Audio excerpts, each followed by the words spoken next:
humanos por el nivel social, hasta por el auto que traen, por la ropa que se viste, por el barrio donde vive. O sea, siempre hay esa actitud de menosprecio.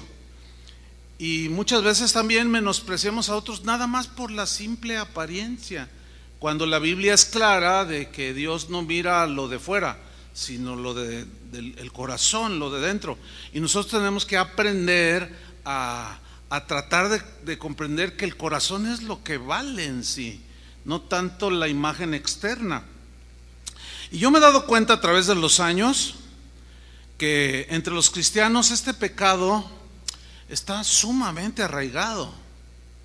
En mi vida cristiana, como miembro de una congregación, así como ustedes antes de ser llamado al ministerio, yo no recuerdo haber escuchado, debe haber, por supuesto, ¿no?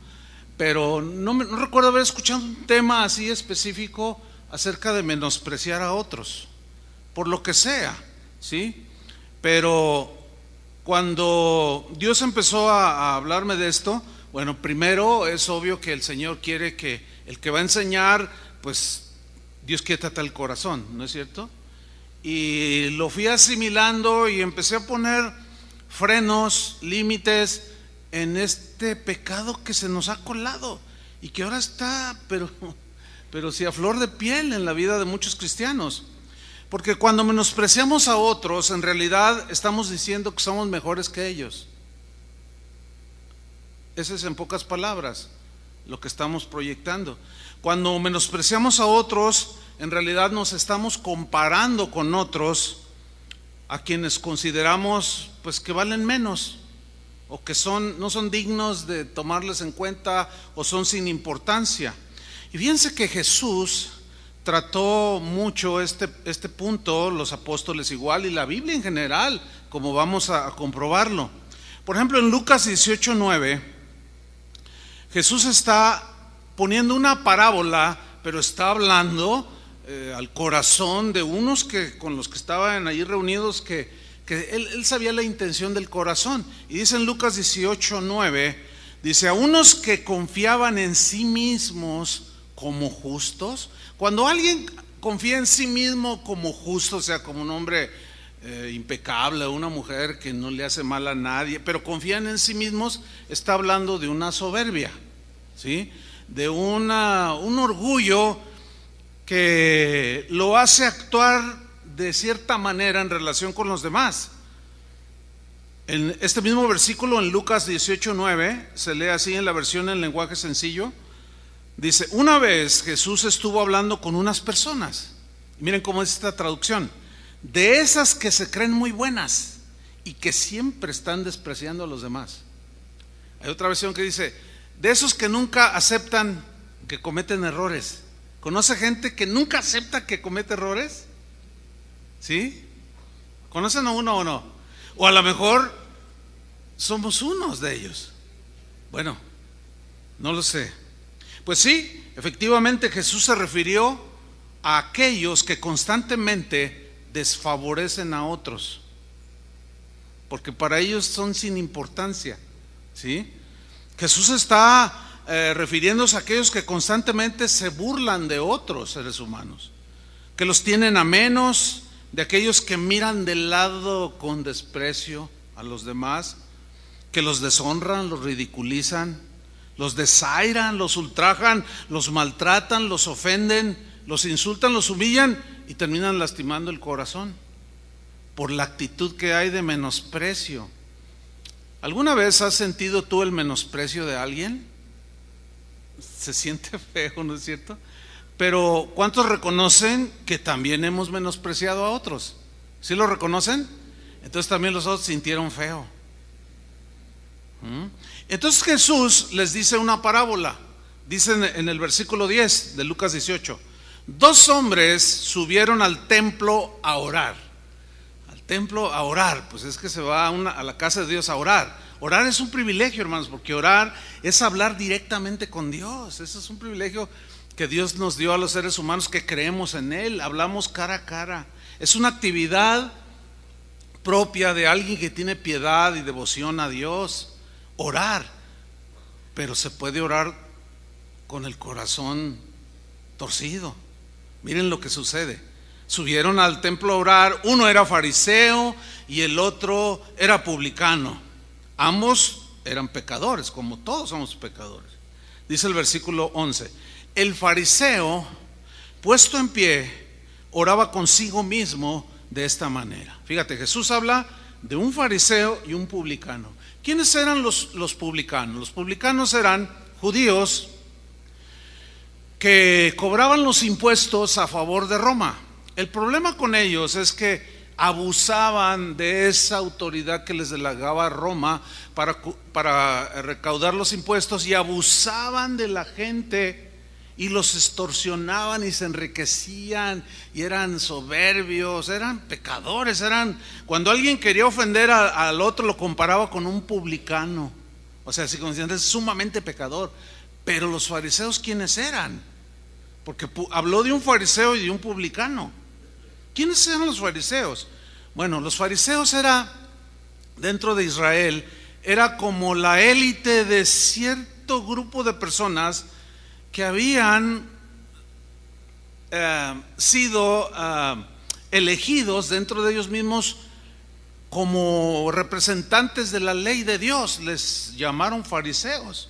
Eran muy estrictos. Entre otras cosas, los fariseos enseñaban la ley a la gente, la explicaban, pero tenían una particularidad: ellos no la obedecían. Jesús les recriminó, les dijo: ustedes atan cargas pesadas en los hombros de los discípulos y ustedes ni con un dedo las mueven.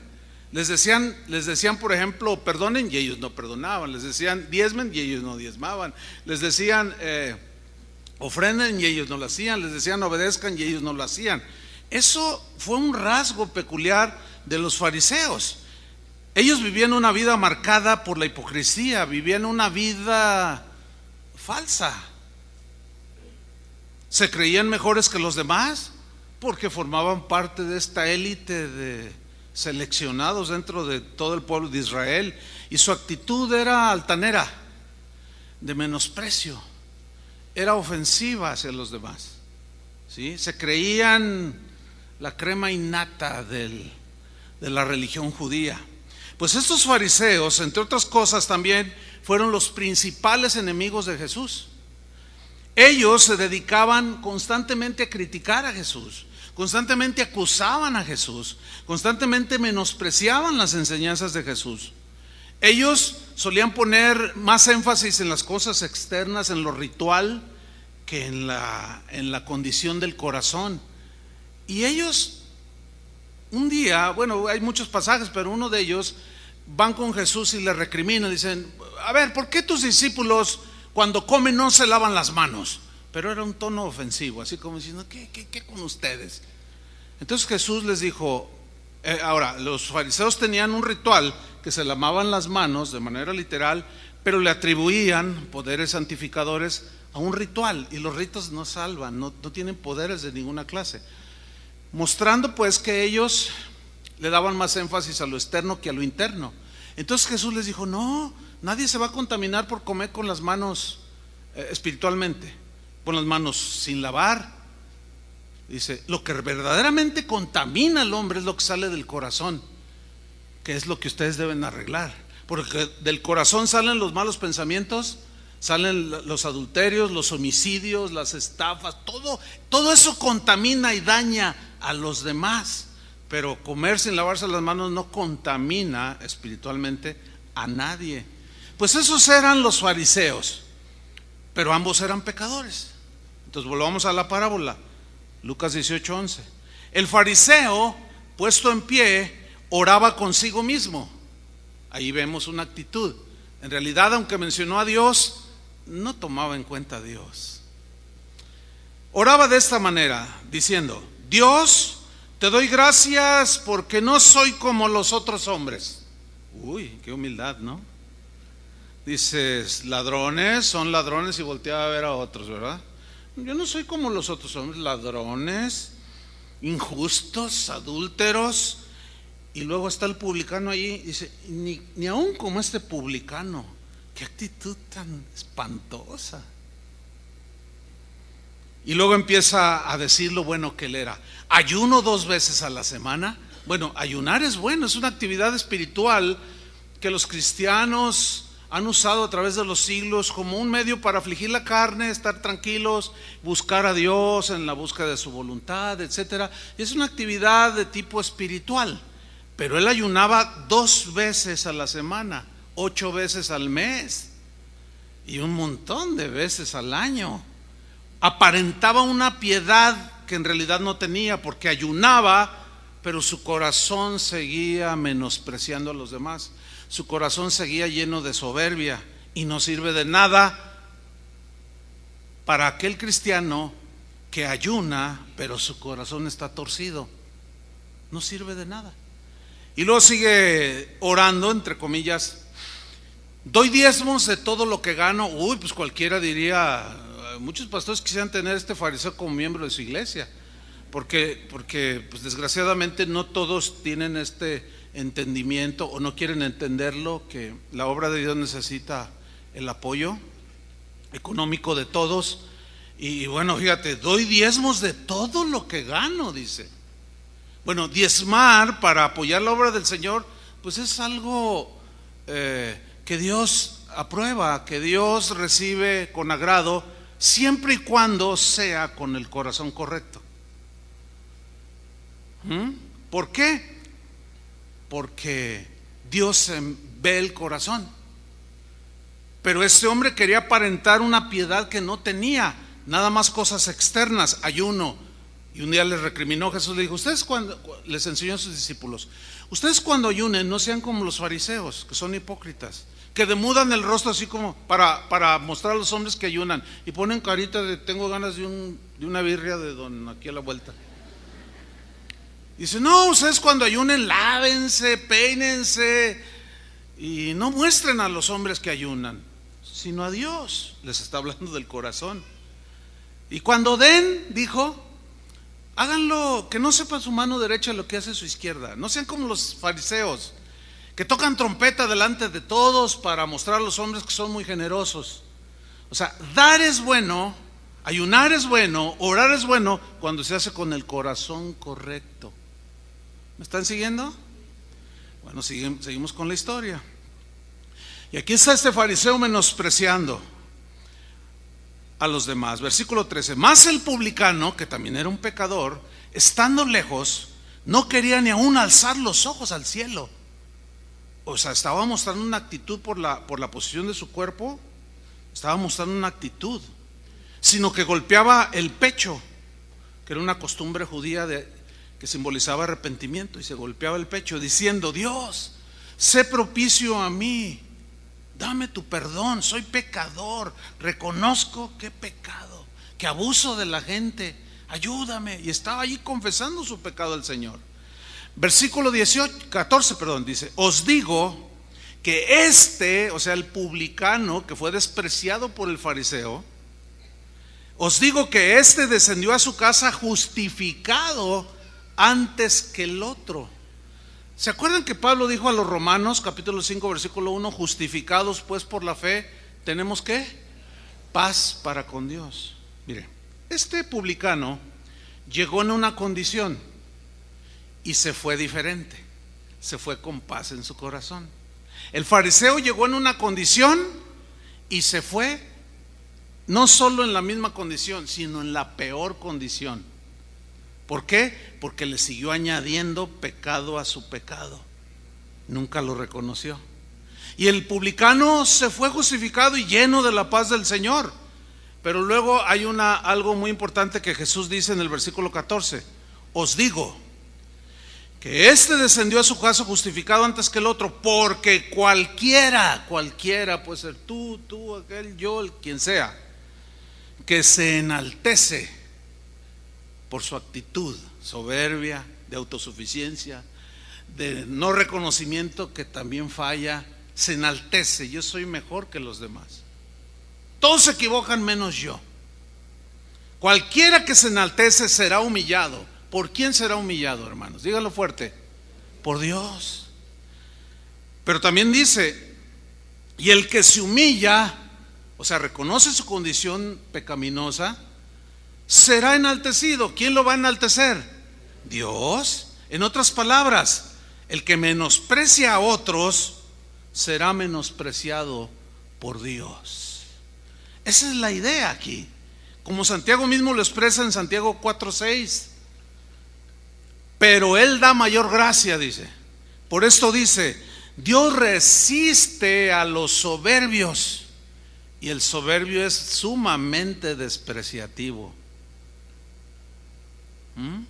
Dios resiste a los soberbios y le da gracia, le da favor a los humildes. Ahora, el verbo resistir, Dios resiste, significa en el griego ponerse en contra. Entonces aquí, ¿cómo podemos leer? Que Dios se pone en contra de los soberbios, que menosprecian a los demás. Dios resiste, Dios está en contra. Es decir, en otras palabras, cuando nosotros, la soberbia nos lleva a despreciar a los demás, nos estamos volviendo enemigos de Dios, o estamos poniendo a Dios en contra nuestra. ¿Se están dando cuenta de la gravedad de este pecado? Es muy grave, hermanos. La verdad es que todos los que estamos aquí y todos los cristianos en general, de alguna manera, todos llevamos un fariseo dentro. Todos. Y fue precisamente esa actitud que Dios no puede tolerar. Todos tenemos esas actitudes como las del fariseo, actitudes que no agradan a Dios, que van en contra del Espíritu de Dios, que van en contra del amor fraternal, que van en contra de la unidad del cuerpo de Cristo por el desprecio que hay en el corazón hacia otros. Fíjense, en una ocasión a Jesús estaba enseñando, estaba cansado, probablemente tenía hambre, sed, pues era un humano como nosotros. Y él andaba haciendo bienes a la gente, dice la Biblia, andaba predicando, pero oraba por los enfermos, hablaba con ellos, les enseñaba por largas horas. Y hay un pasaje en Mateo 19:13, cuando dice que entonces le fueron presentados unos niños. Hay una versión que dice: entonces había unas madres que llevaron a sus hijos delante de Jesús. O sea, les presentaron a los niños, pues se entiende que eran los padres, ¿no? O la mamá, que comúnmente eran las que siempre llevaban a los niños de la mano. Y se los presentaron para que pusiese las manos sobre ellos y orase. Algo habían visto estas madres. Cuando Jesús ponía las manos en las personas, sanaban, eran transformadas, liberadas, bendecidas. Y ellos dijeron: bueno, pues la edad más tierna de un ser humano son los niños, donde pues son un retrato de la inocencia los niños. Vamos a llevar a nuestros hijos para que Jesús les ponga las manos y los bendiga. Entonces ellas se acercan a presentarle a esos niños, y mire qué hacen los discípulos, los guaruras del Señor, se autonombraron guardaespaldas del Señor, y los discípulos les reprendieron a las mamás: no, sáquense con sus mocosos. Bueno, eso no dice la Biblia, obviamente, ¿no? Pero se entiende, porque aquí el verbo reprender es no aceptar que se acerque nadie, es desechar, es hacer a un lado, es menospreciar a los niños. Y miren la reacción de Jesús.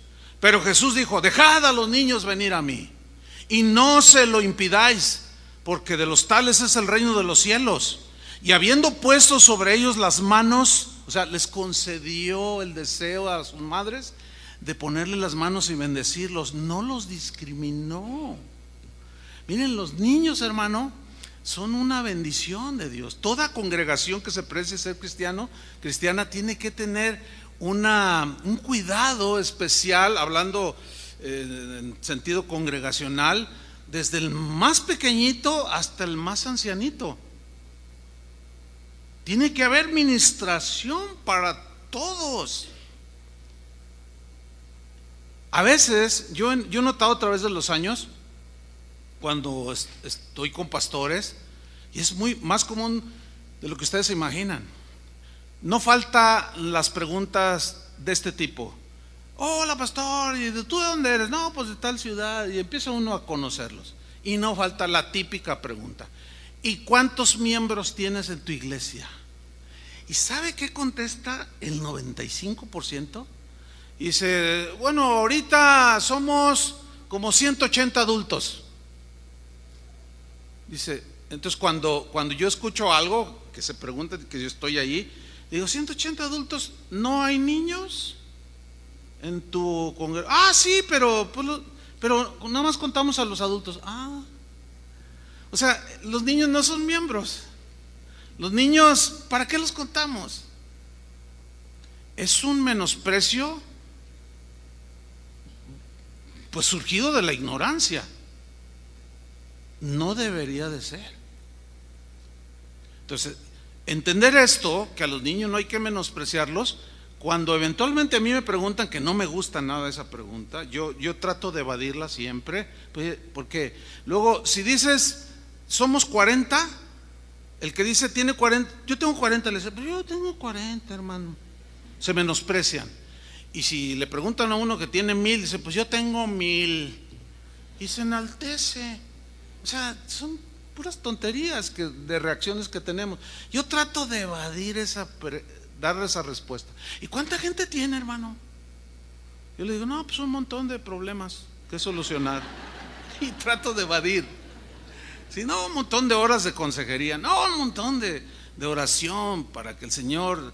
No, pero ¿cuánta gente tiene? Díganos. ¿Para qué? Y si eventualmente digo, contamos a los niños, porque los niños son hasta más dóciles que los adultos, y los niños no cuestionan las enseñanzas de Jesús, y los niños tienen otro corazón. Entonces Jesús dice, no, discúlpenme, los niños no pueden ni deben menospreciarlos. En otra ocasión él dijo, ay de aquel que hace tropezar a uno de estos niños. Ay de aquel. Una señora vino sigue aquí en Casa de Oración hace unos 3 años. Pastor, permítanos ser miembro, viuda la señora con 2 niños, permítanos ser miembros de Casa de Oración. Dice, porque mire, de la congregación de donde yo vengo, pues dejan a los niños brincar, andan en la plataforma, el pastor está predicando y los niños jugando luchitas allá a un lado y distraen, y no, nadie los atiende. Entonces yo fui con el pastor y le dije, pastor, ¿por qué no hacen enseñanzas para los niños? No, los niños, esos ya cuando crezcan. Dice, oiga pastor, pero es que yo necesito que me enseñen cómo educarlos, yo no sé, yo necesito que me instruyan, necesito palabras. No, ya cuando se vayan presentando las cosas, pero ahorita no, déjenlos, los niños son inocentes, déjenlos. Dice, y no, yo entiendo que no. Dice, y recíbanos por favor, porque yo veo que a los niños aquí desde la cuna, desde los niños de brazo, no es una guardería, es un lugar donde aún se les ministra a los niños. Como dijo un sabio, dijo, aprendí a no menospreciar a las personas cuando me di cuenta que me menospreciaban a mí por menospreciar a otros. Empecé a sentir lo que yo hacía sentir a otros y dije, no, basta. Yo siento bien feo que me estén menospreciando. Y era un hombre muy reconocido en su época, pero era muy soberbio y menospreciaba. Entonces él escribió cuando reflexionó, aprendí ya a no menospreciar a las personas, porque me di cuenta que me despreciaban a mí por menospreciar yo a los demás. Y me paré, me detuve. Proverbios 11:12 dice lo siguiente: el que carece de entendimiento, de discernimiento, de amor fraternal, todo eso, dice, menosprecia a su prójimo, lo desvaloriza, lo ultraja, lo desaira, lo desecha a su prójimo. El que carece de entendimiento, ¿qué? Dice, menosprecia a su prójimo. ¿Por qué? Porque no es prudente, no es sabio, no tiene sentido común, no tiene sensibilidad y menosprecia. Eso es un rasgo de la soberbia. Claramente lo está diciendo ahí la Biblia. Ahora, este mismo versículo de Proverbios 11:12, en la versión moderna se lee así: aquel que desprecia a su prójimo es falto de entendimiento, pero el hombre de discernimiento callará sus defectos. O sea, aquel que siempre está menospreciando es aquel que siempre está, todo le parece mal, todo critica. Ay, ahora va a predicar fulano, ay, ahora va a dirigir la alabanza, o sea, y luego cada rato se equivoca y empieza a comentar con los demás. O sea, no tiene educación, no tiene sentido común. O sea, es alguien que está en problemas y se mete en problemas con Dios, y lo peor, mete en problemas a otros. El menosprecio es un pecado que Dios rechaza. Hay una historia allí en 2 de Samuel capítulo 6 muy interesante de menosprecio. Es una historia de menosprecio. Están involucrados aquí David, que asume el reinado a la muerte de Saúl. David se casó con la hija de Saúl, que se llamaba, ¿cómo se llamaba? Mical, muy bien, así se llamaba. Y Saúl se distinguía porque era un rey que, aunque era rey de Israel, no amaba la presencia de Dios. Ese canto que acabamos de cantar hace un rato de oh, tu gloria tan hermosa, él no le interesaba ese tipo de cantos. ¿Por qué? Porque en su tiempo, en su reinado, Saúl permitió que los filisteos atraparan el arca del pacto. Esa arca representaba la presencia de Dios, y el hecho de no ir a rescatarla y volver a traer a Jerusalén hablaba de su menosprecio a la presencia de Dios. No amaba la presencia de Dios.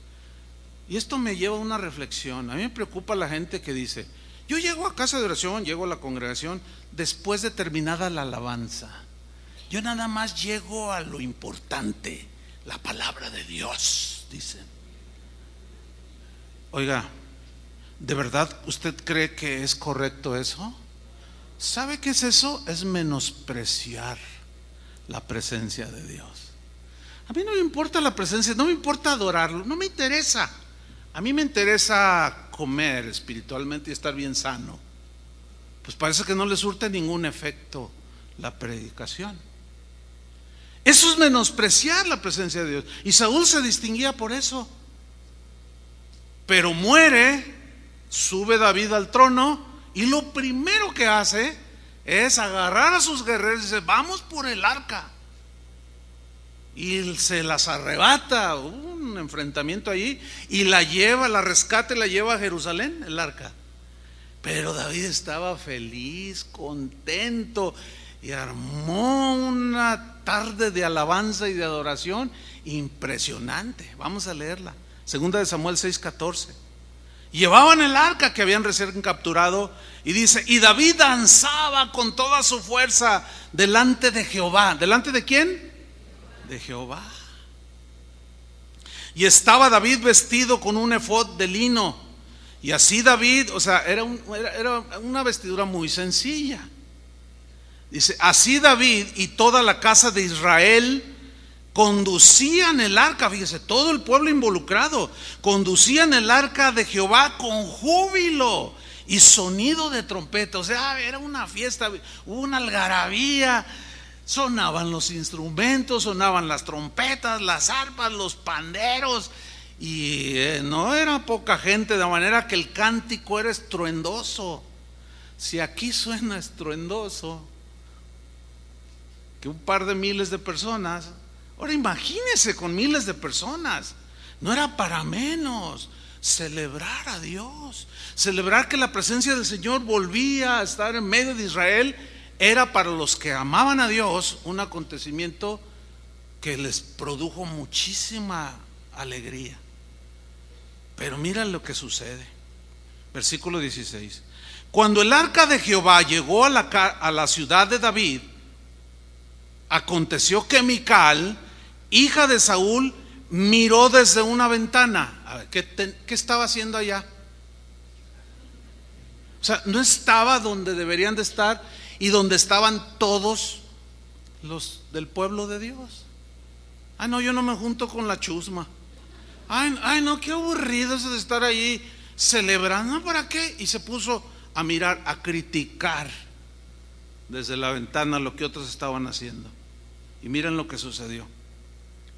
Y vio al rey David que saltaba y danzaba delante de Jehová. ¿Y qué hizo? Le menospreció. ¿En dónde? En su corazón. Ya no más. ¿Qué es esto? Y lo menospreció. Qué ridículo el rey levantando las manos. Qué ridículo el rey danzando. Como alguien me mandó un correo que yo les dije hace 2 semanas. Bueno, han sido varios, ¿no? Que dicen, ay, pastor, ¿qué hacen todas esas payasas brincando? Qué feo, ¿no? Qué manera tan burda, tan grosera, ¿no? Tan despreciativa. Yo les pregunto a las panderistas, ¿están contentas de alabar al Señor? Y lo hacen con todo su corazón. Pero siempre va a haber micales que no están involucrados y están allá viendo desde lejos. En este caso viendo en YouTube. Y le menospreció en su corazón. Pecado. Pero ahí no queda la historia, versículo 20. Volvió luego David para bendecir su casa. Y saliendo Mical a recibir a David, dijo, y lo que viene a continuación se lee con un tono de burla y de ironía, ¿sí? Así como, más o menos así. ¿Cuán honrado ha quedado hoy el rey de Israel, descubriéndose hoy delante de las criadas de sus siervos? Esto de criadas era una manera muy despreciativa que se estaba dirigiendo a las que trabajaban en el palacio haciendo las labores de limpieza. No sé cuántos de ustedes tengan alguna persona que les hace el aseo, pero les voy a recomendar algo: trátenlos con dignidad. No les digan gatas, por favor. No les digan, no las desprecien por ser gente humilde. Mucho menos les truenen los dedos, ándale y rápido. Y mucho menos los exploten. Páguenles bien, denles de comer, trátenlos como seres humanos. El hecho de que tuvieron una condición distinta en la que ellos nacieron de pobreza y tú una posición mejor que tienes para pagarle a otro, no te da derecho a menospreciar a nadie. ¿Están escuchando, cristianoides? ¿Están escuchando, cristianos? No podemos menospreciar a esa gente sencilla. Tenemos que respetarlos y tratarlos bien y denles su aguinaldo, por favor. En serio. Con la mira, así como usted quiere que lo midan, que le den 3 meses, ¿usted le puede dar 3 meses? Bueno, ahí se lo dejo. Pero me temo que si no lo valoriza, usted lo menosprecia. Y no solo no le dan ni 3 meses, no le dan nada. Y lo hace trabajar 12 horas, lo cual es completamente abusivo e ilegal. Y eso está demostrando el espíritu de Mical. Esas criadas, dice. Se descubrió delante de las criadas de sus siervos, como se descubre sin decoro un cualquiera. Óigame, le está diciendo al rey un cualquiera. Ahí vemos a una esposa menospreciando a un esposo. Señoras, respeten a su marido, dice la Biblia. Pero también hay esposos que menosprecian a sus esposas. Ay, esta comida ni el perro se la come. ¿Dónde tienes la cabeza? A mí hazme bien, con manteca los frijoles. No, hermanos, no. No, mira, si le salieron salados o le salieron mal la comida, no la ofendas. ¿Verdad que no, señoras? Ya se desahogaron. No, o sea, si salió mal, simplemente no digas nada. Pásalo por alto y agradécele. Oye, gracias por la cena. pero no menospreciar. Fíjense hasta dónde podemos, sin darnos cuenta y estar bien conscientes, cómo menospreciamos aún a los seres más queridos. Cuando usted tiene más favoritismo con uno, tiene dos hijos y a uno de ellos le da más favor, le compra los Nike y al otro le compra de esos de ahí de Soriana, y usted hace diferencia, usted está menospreciando a alguno de sus hijos. ¿Cómo es posible que a carne de su carne lo menosprecie y favorezca más a uno que al otro? La Biblia dice que Dios nos ama a todos por igual y a ninguno lo tiene más ni en menos. Ya no hay hombre ni mujer, ni judío ni griego, dice, somos uno en Cristo. Ahí habla de una imparcialidad y debemos imitar a Dios en eso. De otra manera estamos menospreciando a otros y estamos pecando.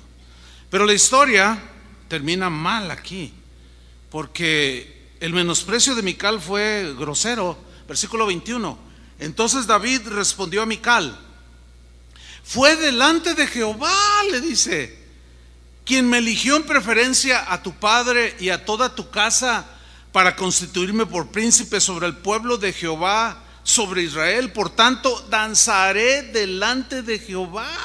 Fue delante de Dios. Como aquella señora que en aquel pasillo me dijo: ay, pastor, hoy no me gustó la alabanza. Yo le dije: qué bueno, porque no era para usted. ¿De cuándo acá la alabanza es para nosotros?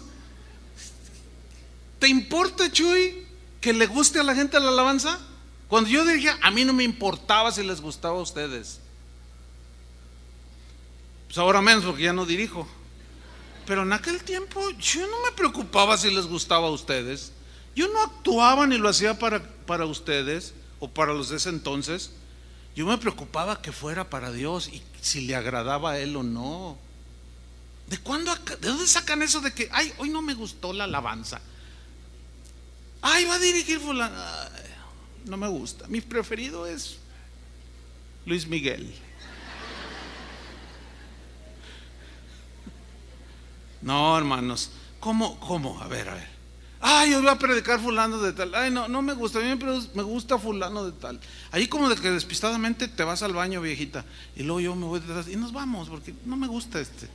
Escúcheme bien, siga haciéndolo y va a terminar muy mal, muy mal. ¿Sabe cómo va a terminar? Porque ya lo empezó a hacer. Al menospreciar de lo que he mencionado, van a terminar despreciando directamente a Dios, como lo vamos a ver a continuación. Delante del Señor, dice en el versículo 22, y aún me haré más vil que esta vez. O sea, ante tus ojos, porque dice, y seré bajo a tus ojos, sí, ante tu opinión yo soy un cualquiera, pero seré honrado. Y luego mira lo que dice: delante de las criadas de quienes has hablado. ¿Por qué dijo de quienes has hablado? Por cómo las mencionó, cómo se refirió a ellas, las ofendió.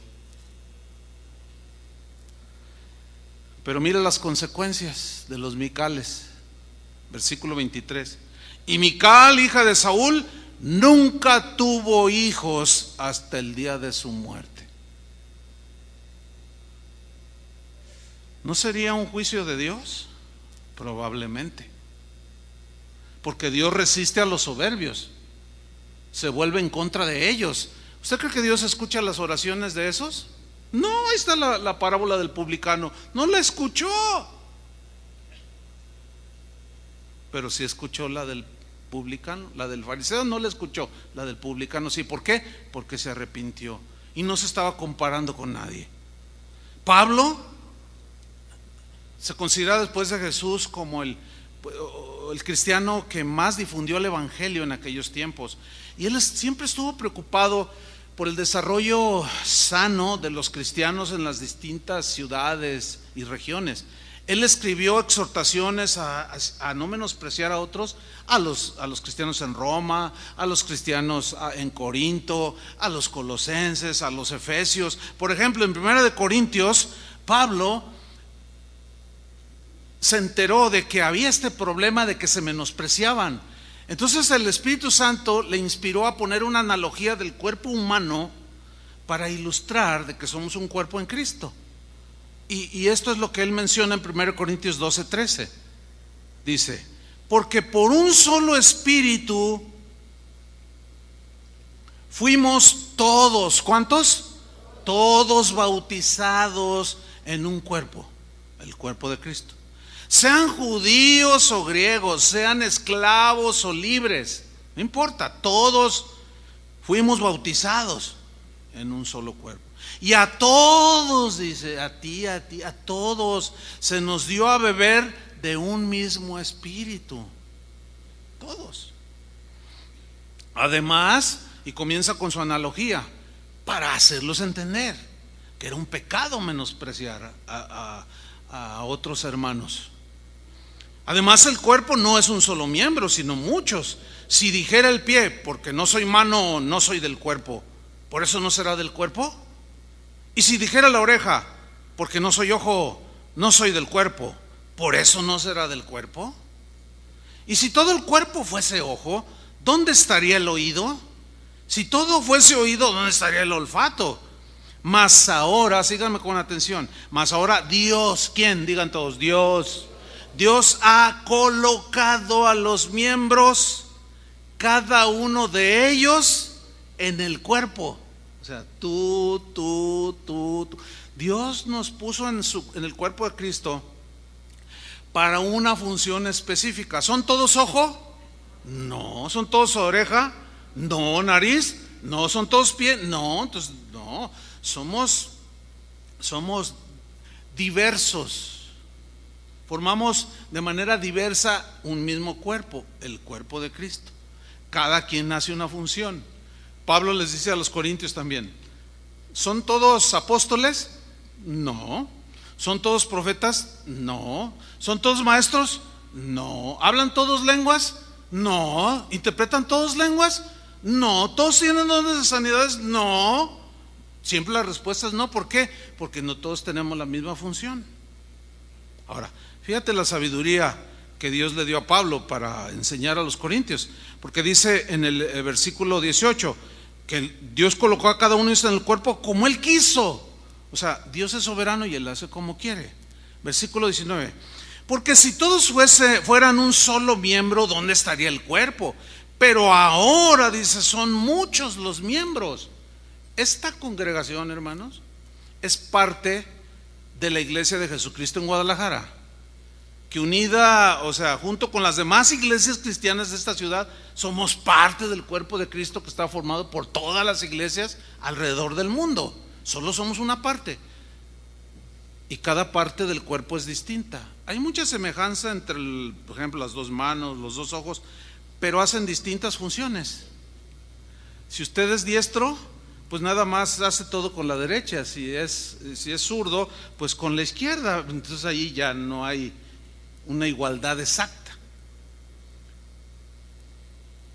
Entonces dice, pero ahora, dice el 20, son muchos los miembros, pero el cuerpo es uno solo. Ni el ojo puede decirle a la mano, no te necesito. Oiga, qué actitud, no te necesito. Pero eso es muy común. No necesito de ti, ¿eh? Ah, no. Es como esto, mire. Es como si mi mano izquierda le cae mal a la mano derecha. ¿Y por qué le cae mal mi mano izquierda a la mano derecha? Pues porque es casi inútil y a mí sí me usa, pues yo soy diestro. Y de pronto, como le cae mal la mano izquierda a la mano derecha, de pronto la mano se pone allí y la mano derecha toma un machete y ¡zas! Y rueda la mano por allá. Y le dice la derecha, no tengo necesidad de ti. Ah, no. ¿Ustedes creen que es verdad eso, que no tengo necesidad de ti?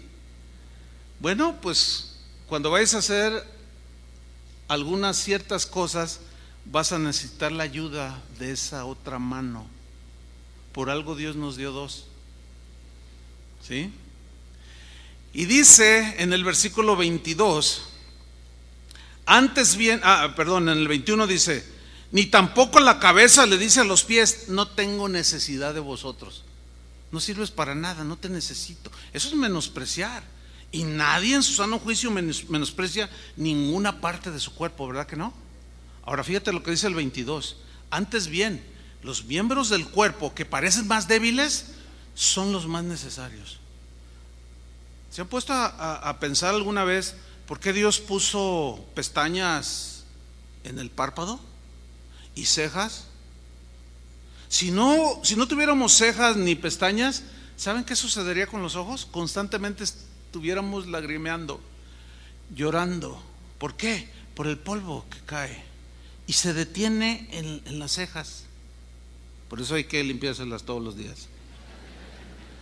Y las pestañas, para esa es la función de la pestaña, protección para los ojos. Y quizás alguno de ustedes sea un pelito de una pestaña, y si usted se menosprecia, estaría pecando también. Ay, pues yo ¿qué soy? No, pues yo soy un pelo ¿no? Pero es necesario. Y el ojo no puede decir, no tengo necesidad de las pestañas. Dele una lección al ojo, arránqueselas todas y rasúrese toda la ceja para que vea. Entonces el ojo se va a dar cuenta y va a empezar. Y todos, ¿qué tienes en tu ojo derecho? Todo rojo. Ay, pues no sé. Oye, ¿y el hermano ceja? ¿Y la hermana pestaña? No, pues las arranqué porque no las necesito. Oye, no, te dañaste a ti mismo. Ese es el gran pecado entre los cristianos de hoy, que nos menospreciamos unos a los otros. Yo les mencioné que esto no surgió ayer que preparé el mensaje, nada más armé el bosquejo de todo un proceso que el Señor ha venido tratando primeramente conmigo. Esa es la verdad. Yo reconozco que muchas veces me excedí y caí en ese pecado, aún enseñando la palabra de Dios. Pero bueno, siempre hay tiempo para rectificar, ¿sí o no? Y bueno, para rectificar y pedir perdón y poner un alto. Y yo dije, no, ya Señor, ayúdame, porque todo este tiempo al presente que Dios me ha mostrado este mensaje, yo palpé que todos los días me enfrento en situaciones en las cuales puedo manifestar mi desprecio o mi menosprecio a más de uno. Pero el Espíritu Santo ha estado ahí porque yo se lo pedí y le dije, Señor, no me pases ni una sola. Así es que ahora, pues abrazo a un chiva. Es una ilustración nada más. Porque algo sí ha pasado en mi corazón. Yo les soy sincero, sí ha pasado algo. Sí, Dios ha tratado conmigo y me reprendió y me dijo, ya frena eso, ya párale eso. Entonces yo me afirmé y dije, no, sí, está bien, Señor, pero ayúdame. Y yo les confieso, el Señor me ha ayudado. Pueden hacer lo mismo todos. ¿Cuántos saben que se murió Fidel Castro? Sí, y bueno, a los 10 minutos del anuncio de su fallecimiento, ya estaban los memes en internet, algunos burlándose, gente, muchos jóvenes allá en Cuba. Yo vi las escenas en la televisión, llorando, lo amaban, pero luego hubo un contraste en Miami, los cubanos celebrando que se murió. O sea, eso es grotesco. Celebrar que alguien se murió porque se lo merecía. Si somos objetivos, todos merecemos la muerte, porque la paga del pecado es la muerte. Pero alegrarse en la muerte de alguien, quien haya sido, es grotesco. Y para un cristiano ahora sí que no tiene nombre, que un cristiano se pueda alegrar con alguien y que en el fondo del corazón lo menosprecie. Y bueno, alguien me mandó un meme que me hizo reír, porque no era burlándose de su muerte, pero algo de lo que él como gobernó. Tampoco lo quiero contar, pero cuando lo lees te produce risa, ¿no? Y me produjo risa. Entonces el que me lo mandó, yo me quedé así y dije, no, a ver, y le puse. Pero mira, yo aclaro, no me estoy burlando de la muerte de Fidel. No, o sea, Porque la reacción primera fue como así. Pero viene el Espíritu, es lo que les estaba compartiendo. Dice, no, espérate, freno. ¿Me están entendiendo? Entonces yo le doy gracias a Dios porque el Espíritu está vivo en nuestro corazón. Los cristianos en Roma no eran distintos de los de Corinto, como no son distintos de nosotros. Y Pablo tuvo que intervenir para que dejaran de menospreciarse. Aquí el caso estaba involucrado en comidas que unos hacían, que otros no aceptaban, que eran ofrecidas a los ídolos, y uno que tenía más conocimiento decía, un ídolo no es nada, pero otros eran más débiles, y se peleaban, se menospreciaban, se ofendían. Y Pablo, tratando de meter paz, escribió en Romanos capítulo 14, versículo 1, lo siguiente: recibid al débil en la fe. El débil en la fe no es el que no tiene fe en Dios, sino es aquel que es muy escrupuloso, muy extremoso en ciertos conceptos de tipo secundario. ¿Sí? Esos son los débiles en la fe. Dice, reciban al débil en la fe, pero no para contender, no para discutir. ¿Sobre qué? Opiniones. ¿Qué son opiniones? Es lo que tú piensas de cierto tema.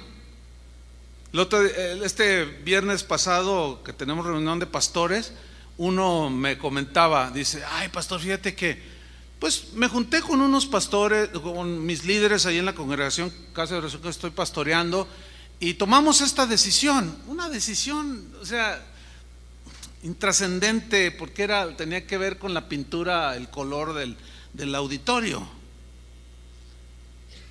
Entonces, dice que un hermano, ya que les dijeron, hermanos, pues miren, vamos a recoger una ofrenda, vamos a pintar de este color, y que al final un hermano llegó bien, estoy ofendido con usted, pastor.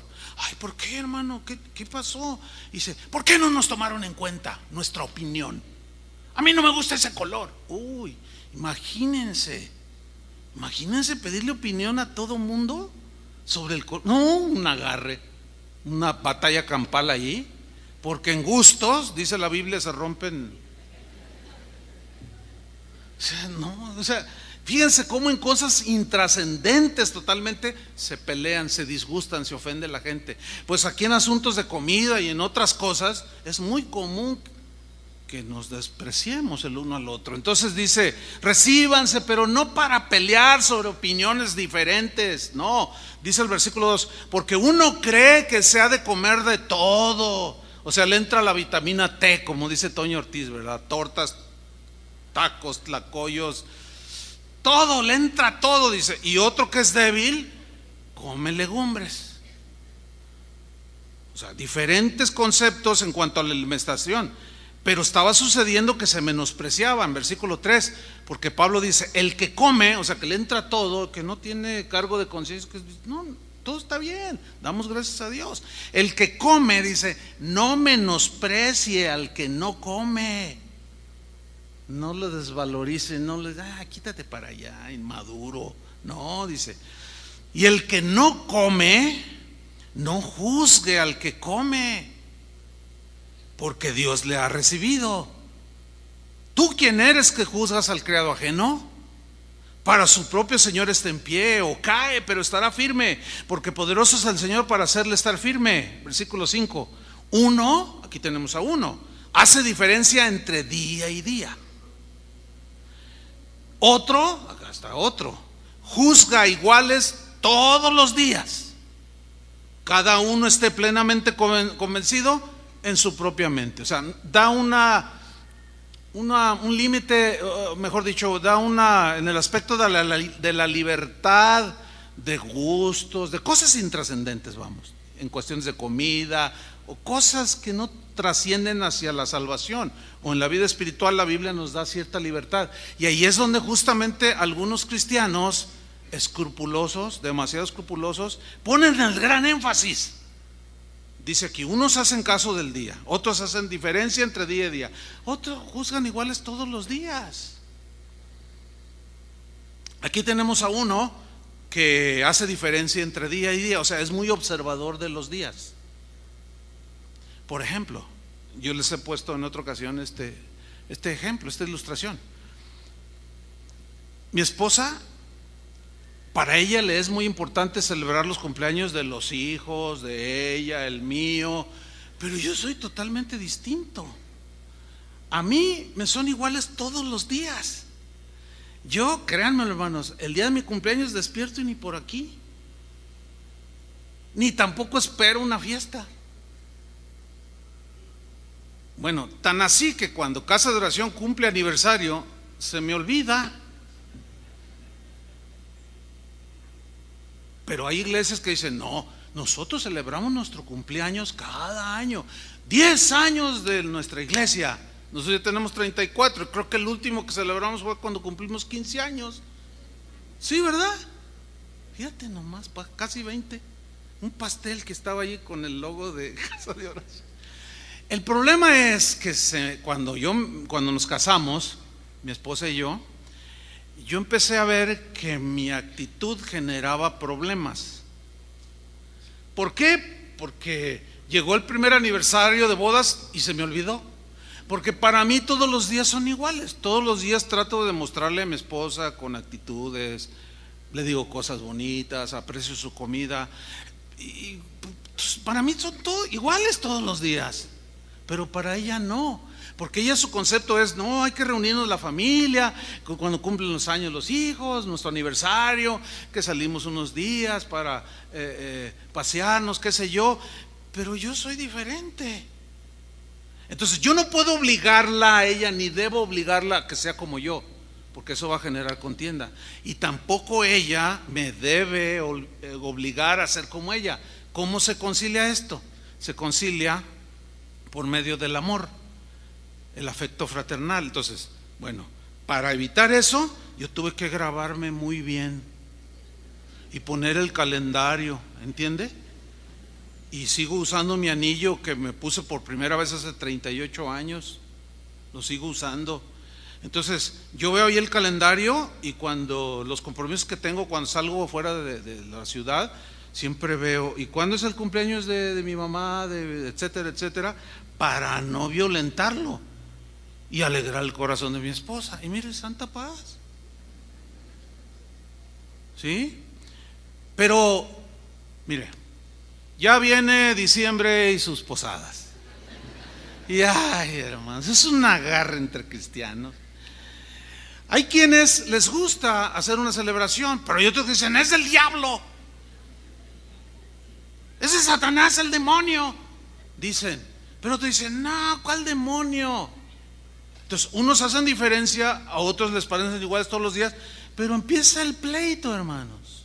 Y empieza uno a recibir correos. ¿Cómo es posible, pastor, que usted, Casa de Oración, sana doctrina, tenga esas campanas colgando? Son del diablo esas campanas.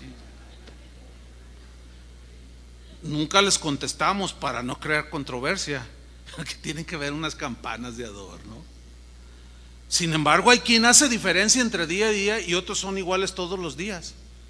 Y empieza la discusión. A ver, dígame dónde dice que se debe celebrar el nacimiento de Jesús. Entonces el otro, si quiere pelear, le va a decir, dime dónde dice que no. Pues ninguno de los se traba ahí. Es como en los juegos esos, ¿verdad? Que se traba y ya se trabó, ya hay que empezar de nuevo. Pero insisten algunos, ¿verdad?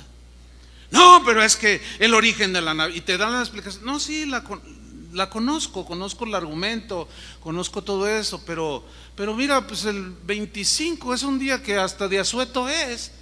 Paganos y no paganos, hasta ateos descansan el 25. Entonces es un día de la familia, y pues si se reúnen, no, pero que el diablo, que no sé qué, y ese viejo gordo rojo. Uy, y esas luces del diablo, que no sé qué. Una familia de aquí me dijo, ay hermano, fíjese que a nosotros sí nos gusta, nos gusta el ambiente ahí en la casa, así navideño, y pues allí ponemos lucecitas allí, que adornen un espacio. Y un día tenemos unos amigos aquí en la iglesia, que se oyó que cerraron un auto, y yo me asomé y dice, ay mira quién viene, y son esos hermanos débiles en la fe, escrupulosos pues, que todo es del diablo, ¿verdad? Entonces Dice, ay, dice, mi esposo corre y apaga las luces. Entonces ya llega, ¿no? Y pásenle. Y todo en santa paz, y ya ahí se tomaron un ponchecito y toda la cosa. Y también el ponche lo miraban así como de época navideña, así como que, oye, ¿no tienes un té mejor? No, es que se llegan a extremos que luego se empiezan a menospreciar a otros. Y cuando ya se fueron, dice que le dijo, no, se me hace que eres hipócrita, viejito. ¿Por qué no, no soy hipócrita, porque fue por amor a ellos, para evitar la contienda. Si para ellos los focos son del diablo, mira, si medimos con el mismo criterio, ¿qué vamos a hacer con estos focos? ¿Cuál es la diferencia entre estos focos en enero, en febrero o en diciembre? Yo tengo incluso una serie de esas de focos navideños todo el año prendidos. Pero para evitar la contienda, tiene uno que ceder. Eso es andar conforme al amor, que más abajo Pablo lo explica. En otra ocasión, en estas temporadas, hará unos 8 años, se me acercó un hermano con sus hijos, 3 pequeñitos, 2 niños y una niña. Y le, oye, pastor, yo quiero hablar con usted. Y venía así, yo quiero hablar con usted. Y cuando le hizo así, yo dije, ay, viene medio picudo, ¿no? No, a tus órdenes, hermano. Y dice, yo no estoy de acuerdo con eso de la Navidad. Eso es de Belcebú, eso es del diablo, es Satanás, haciendo todo lo que quiere en esos días. Y además Jesús no nació el 25, sí sabía, ¿no? Sí, pero tranquilo, sí sé que no nació el 25, ni el 24, ni el 12. ¿Qué importa el día? Lo que importa es que nació. Bueno, sí, pero ¿cómo es posible que mire esa flor Nochebuena? Esa flor Nochebuena, uy, no, pues si vieran mi casa, acabo de aprovechar, porque yo conozco un lugar donde en noviembre las sacan ya a la venta, y unas Nochebuenas, pero mire, así baratísimas que las dan. Nada más que ahorita ya no le digo porque ya volaron todas. Pero usted, si ahorita entra a mi casa, tapiz, compré 40. No, pues a mí se me hace preciosa esa flor. Pero como la asocian con un día del diablo, por eso no los invito a mi casa. Pero está llena de flores además Dios las hizo, ¿no? Bueno, entonces estaba ahí el hermano muy, hasta se le botaba una vena aquí, estaba muy furioso. Entonces dicen, ay, eso de los regalos, que no sé qué. Y estaba el hermano ahí discutiendo. Entonces uno de sus hijos le dice, papá, yo quiero un regalito, le dice, Navidad. Y estaban ahí los niños y yo me acerqué y le dije, dales para que compren algo, te quiero decir algo que no escuchen. Y ya les dio y se salieron por ahí y se fueron a comprar. Le dije, hermano, ok, si para ti eso es del diablo, es del séptimo infierno, de todo, mira, el 25, ellos ahí donde vive se van a levantar y no van a estar ahí bobeando. Con los otros niños sacan su carrito, sacan sus cositas, están jugando. Mira, no los celebres, pero dales un regalito. ¿No viste a tu hijo? ¿No viste a tu hijo? Bueno, sí, pero yo no lo quiero introducir en los caminos de Satanás. Híjole, qué difícil es, ¿no? Pero mira, él es un niño y regálale algo. Dice, bueno, quizás tenga razón, pastor. Y sí, les compró. Y miren qué cosa, a uno de ellos les compró un patín del diablo.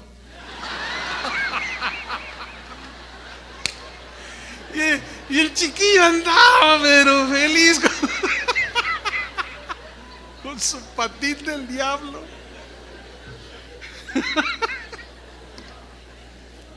Ay, hermano.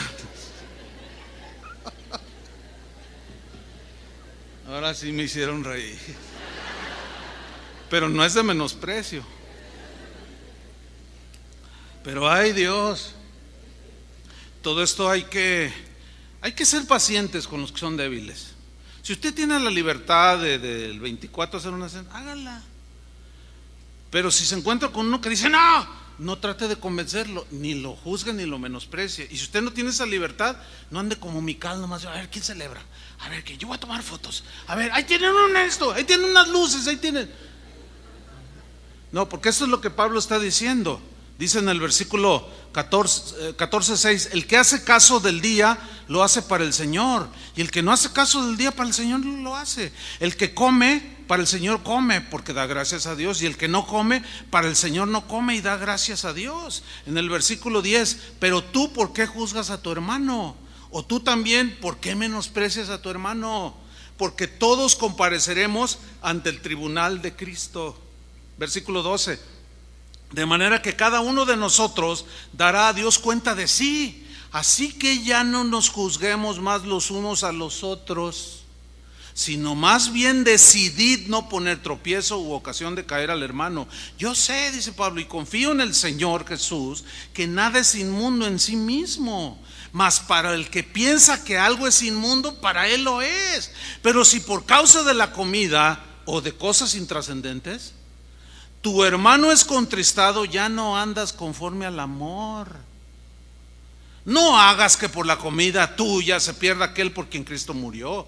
No sea pues vituperado vuestro bien, porque el reino de Dios no es comida ni bebida, sino justicia, paz y gozo en el Espíritu Santo. Versículo 19, así que sigamos lo que contribuye a la paz y a la mutua edificación. No destruyas la obra de Dios por causa de la comida o por cosas intrascendentes. Todas las cosas a la verdad son limpias, pero es malo que el hombre haga tropezar a otros con lo que come. Bueno es no comer carne, ni beber vino, ni nada en que tu hermano tropiece o se ofenda o se debilite. ¿Ven el espíritu de reconciliación que tiene Pablo aquí? ¿Están captándolo? Así es que en esa libertad, pues júntate con tu familia o no lo hagas, pero no se menosprecia. No nos juzguemos. Y si alguien por ahí ves, quien sea ahí en internet que asegura que si es del diablo, igual puedes escucharlo, pero guarda la prudencia. ¿Me explico? Y termino con esto, hermanos. Lo peor que nos puede pasar si seguimos menospreciándonos unos a otros o a nuestro prójimo es que vamos a terminar menospreciando a Dios. Ese es el gran peligro. ¿Por qué? ¿Se acuerdan aquel pasaje? No lo busquen, ustedes lo recordarán. Cuando Jesús pone un ejemplo, dice, hubo un hombre que hizo una cena y convidó a muchos, dice, y a la hora de la cena envió a su siervo a decirle a los convidados, venid que ya todo está preparado. Y todos comenzaron a excusarse. El primero dijo, he comprado una hacienda y necesito ir a verla, te ruego que me excuses. Bueno, se compra una casa y no se va a ver en la noche, ¿verdad que no? Esa era una excusa tonta. Otro dijo, he comprado 5 yuntas de bueyes y voy a probarlos, te ruego que me excuses. Bueno, nadie compra 5 yuntas de bueyes y los prueba en la noche, y menos en ese tiempo. Excusa tonta, despreciando la invitación. Otro dijo, bueno, acabo de casarme y por tanto no puedo ir. Es bueno casarse, está bien comprar yuntas, comprar una hacienda, pero estaban menospreciando la invitación. Ahí es una parábola de que estaban menospreciando la invitación de Jesús, de Dios, hacia la salvación que estaba brindando en Jesús, y estaban menospreciando. Entonces fíjate lo que dice. Entonces el amo, el señor de aquel siervo, enojado, le dijo a su siervo, ve pronto a las plazas, a las calles de la ciudad y trae acá a los pobres, a los mancos, a los cojos, a los ciegos. Y dijo el siervo, Señor, se ha hecho como mandaste y aún hay lugar. Dijo el Señor al siervo, ve ahora por los caminos, por los vallados y fuérzalos a entrar para que se llene mi casa. Porque os digo que ninguno de aquellos que fueron convidados probarán algún día mi cena, dice una versión.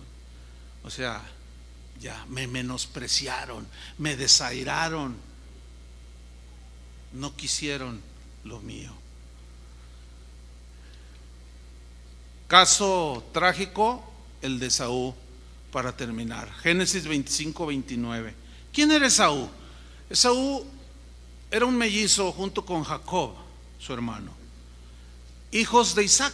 Isaac era el hijo de la promesa de Abraham, que Dios le había prometido que Dios lo iba a multiplicar, lo iba a bendecir. Entonces Esaú era cazador, era un hombre de campo, olía a campo. Él iba y cazaba presas y se las preparaba a su padre.